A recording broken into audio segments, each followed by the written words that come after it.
जय हिंद सभी साथियों को। टीचिंग बाय एमडी क्लासेज के परिवार की तरफ से मैं अभिषेक आप सभी का स्वागत करता हूं। आइए दोस्तों, उत्तर प्रदेश शिक्षक भर्ती 2023 के बारे में कुछ विशेष सूचना आई हुई है।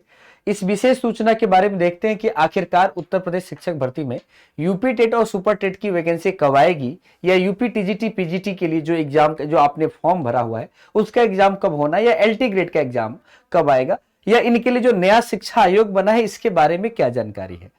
तो पूरी तरह से आप तैयार होंगे और मैं आसान्वित हूं इस बात पर कि आप सभी स्वस्थ होंगे। इंतजार तो एक लंबा है, लेकिन आखिरकार आप जानते हैं कि धीरे धीरे रे मना धीरे धीरे सब कुछ होए, और माली सींचे 100 घड़ा ऋतु आए फल हो। जब अच्छा मौसम आएगा, जब बेहतर मौसम आएगा, तो बिल्कुल वो आपका वक्त होगा और उसी समय आप निखरेंगे भी। तो आइए देखते हैं क्या है इसमें।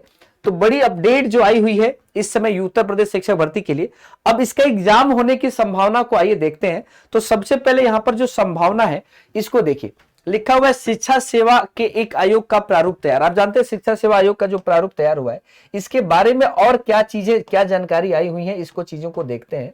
तो आप जानते होंगे कि सबसे बड़ी बात यह है कि जो उच्चतर और माध्यमिक शिक्षा सेवा आयोग था, उच्चतर और माध्यमिक शिक्षा सेवा आयोग था, उन दोनों को जोड़कर एक कर दिया गया है। उच्चतर और, हाँ बिल्कुल, और इसको जोड़कर बना दिया गया है यूपी एजुकेशन सर्विसेज कमीशन। बनाया नहीं गया, ये ड्राफ्ट जाने वाला है। यूपी एजुकेशन सर्विस कमीशन या UP state education service commission, समझ गए। तो ये जो है आप जानते हैं इस नाम से ये शिक्षा आयोग जाना जाएगा, और कह रहे हैं कि इस आयोग, इस प्रारूप के आधार पर दोनों आयोग जो है पूरी तरह से मिला दिए जाएंगे। और इस प्रारूप में जो बेसिक शिक्षक की भर्तियों की अलग से व्यवस्था होगी। इसके पहले जो बेसिक शिक्षा के लिए कोई आयोग नहीं था, अभी तक बेसिक शिक्षा के लिए कोई आयोग नहीं था, लेकिन आप जानते थे उच्चतर और माध्यमिक के लिए एक आयोग था। अब बात यह आती है कि जब तीनों शिक्षक, जो यूपी के मुख्यमंत्री, इन्होंने कहा है कि तीनों जो शिक्षा, जो भी तीनों जो वर्ग है, तीनों को मिला दिया जाए, जो बेसिक है, उच्चतर है, माध्यमिक है, तीनों को मिलाकर एक ही आयोग बनाया जाए। तो इस बारे में क्या राय है इसको पढ़ते हैं। तो सूत्र बताते हैं कि मुख्यमंत्री की घोषणा के बाद से माध्यमिक उच्चतर शिक्षा विभाग ने बेसिक शिक्षा विभाग के अधिकारियों के साथ मिलकर इस मसले पर एक मीटिंग की है और एक प्रारूप सामने लाया। इस प्रारूप में यह तय किया गया है तीनों वर्ग की सेवाओं के लिए आयोग अभ्यर्थियों का चयन करेगा, जिसमें से जो क वर्ग होगा, अब याद रखिएगा, जो क वर्ग होगा वो उच्च शिक्षा, हाँ, वो उच्च स्तर के लिए होगा। 3 वर्ग हैं, क ख और ग।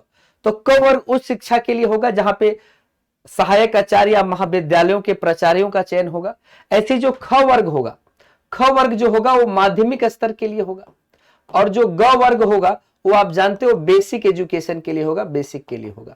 तो उच्चतर, माध्यमिक और आप जानते हैं बेसिक के लिए 3 भागों में बांटा गया है। तो ये, अगर ये बांटे जाने का प्रस्ताव, पूरा प्रारूप जो तैयार हो रहा है, और यही प्रारूप जो है 1 से 2 महीने के अंदर आप जानते हैं उत्तर प्रदेश विधानसभा में इसको पेश किया जाएगा जब बजट, और इसी पर मुहर लगने के बाद से आपका जब शिक्षा आयोग पूरी तरह से बन जाएगा तो रोस्टर प्रणाली से हर एक जिलों से, फिर उसके बाद से एक देखा जाए तो वैकेंट सीट पता की जाएंगी, और उसी के बाद से आपकी वैकेंसी आती है। तो इस पूरे में कितना समय लगेगा, इसी के बारे में और देख लेते हैं क्या और बदलाव हो रहा है। तो आप जानते हैं आयोग में एक अध्यक्ष होगा। बहुत सारे जगहों पे यह सूचना मिल रही है कि 14 सदस्य होंगे, और बहुत सारे जगहों पे यह सूचना मिल रही है कि 12 सदस्य होंगे, ठीक ना। तो अगर 12 सदस्य होंगे तो उस संदर्भ में अलग कहानी होगी, और 14 सदस्य होंगे तो देखिएगा 12 सदस्य होंगे या 14 सदस्य होंगे, जो भी है, इस न्यूज़पेपर की कटिंग में यह दिख रहा है कि 14 सदस्य होंगे, और आयोग का अध्यक्ष वही मानक, हाँ, जो 1980 में परिभाषित है उच्चतर शिक्षा आयोग के लिए, वही आयोग का अध्यक्ष के लिए वही कहा जाए। तो उसके लिए जो मानक पहले हैं वही अभी भी रहेंगे। आयोग के अध्यक्ष की अधिकतम उम्र 65 साल ही होगी। 14 सदस्यों को 2 श्रेणी में बांटा जाएगा। 8 सदस्य उच्चतर शिक्षा आयोग के मानकों पर होंगे, जबकि 6 सदस्य जो होंगे माध्यमिक शिक्षा आयोग के मानकों पर होंगे। यानी जो 6 होंगे वो माध्यमिक शिक्षा आयोग के मानकों पर होंगे, वही ये दोनों देखेंगे। 8 उच्चतर देखेंगे, वही लिखा हुआ है, ठीक ना। लिखा हुआ है कि जो साक्षात्कार का है या जो एग्जाम होना है, एग्जाम के प्लस साक्षात्कार जो है, आप जानते हैं उच्चतर और माध्यमिक स्तर पर होगा, लेकिन बेसिक स्तर पर अभी भी किसी तरह के साक्षात्कार का प्रस्ताव नहीं है। केवल और केवल क्या होगा, केवल और केवल लिखित एग्जाम होंगे। तो इस तरह से यह पूरा एक नियमावली आपकी तैयार हो रही है। और आयोग की जो शक्तियां हैं, लिखा ऐसी हो सकती है परीक्षा प्रणाली। आप जानते हैं जो क वर्ग है उसमें 30 अंक का सामान्य ज्ञान और 70 अंक के विषय होंगे, जबकि हाँ, और 30 अंक के आपके साक्षात्कार के विषय होंगे, तो 130 यहां पर आया। और ख वर्ग के लिए जो सेवाओं के लिए दिया हुआ है, साक्षात्कार के आधार पर मेरिट तैयार होगी, ठीक ना, साक्षात्कार के आधार पर यहां मेरिट तैयार होगी इसमें लिखित परीक्षा के बाद।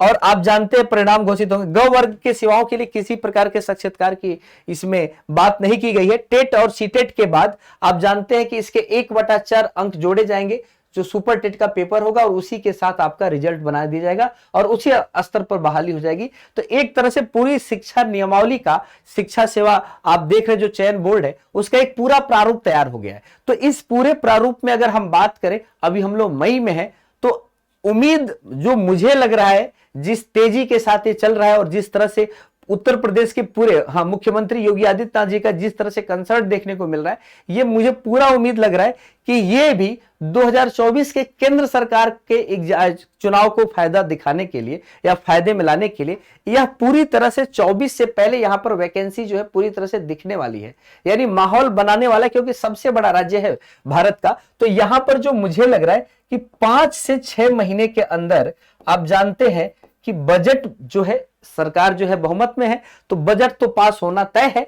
तो बाकी बात है कि 5 से 6 महीने के अंदर जो है रोस्टर प्रणाली से जैसे ही सीट आ जाएगी, उसके बाद से मुझे जो लग रहा है कि अभी हम लोग मई में है, जून अक्टूबर, सितंबर अक्टूबर के करीब या उसी से 1 महीने पहले हमको जो उम्मीद लग रहा है कि आपका एग्जाम का जो है टेट के लिए एकदम नोटिफिकेशन, टेट का नोटिफिकेशन तो पहले भी आ सकता है, लेकिन देखते हैं कि क्या हो रहा है। तो वहां पे आपका टेट, सुपर टेट के पूरी तरह से एक तरह से पूरा प्रणाली जो है एकदम तेजी के साथ काम कर रही होगी। और उच्च शिक्षा में और माध्यमिक शिक्षा में जो फॉर्म निकले हैं और भर्तियां रुकी हुई हैं, उसके लिए भी जाहिर सी बात है, वो जो भी अगर वो स्टूडेंट अगर देख रहे हो, परीक्षार्थी देख रहे हो, तो भी चैन की सांस ले सकते हैं कि 5-6 महीना में आपको बेहतर सूचना मिलने वाली है।